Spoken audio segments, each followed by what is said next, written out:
तुम्ही ऐकत आहात TV16 लाईव्ह। सामाजिक कार्यकर्ते श्री अविनाश ठाणगे यांच्या पत्रानंतर पर्यावरण मंत्री पंकजा मुंडे यांनी घेतली EV गाडी।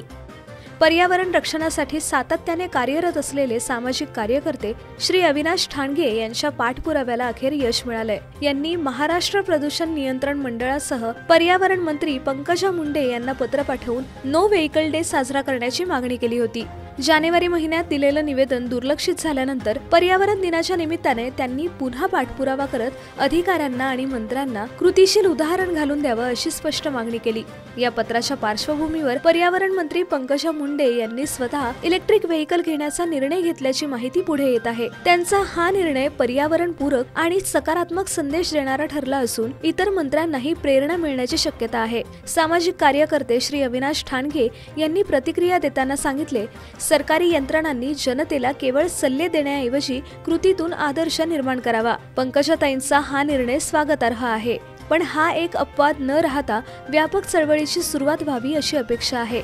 इलेक्ट्रिक व्हेइकल्सचा स्वीकार करून पंकजा मुंडे यांनी पर्यावरण रक्षणाच्या दिशेने एक महत्त्वाचं पाऊल उचललं आहे। आता सर्वांच्या नजरा इतर मंत्री आणि प्रशासकीय अधिकाऱ्यांकडे वळल्या आहेत। तेही या दिशेने पुढे येणार का? पाहत रहा TV16 लाईव्ह।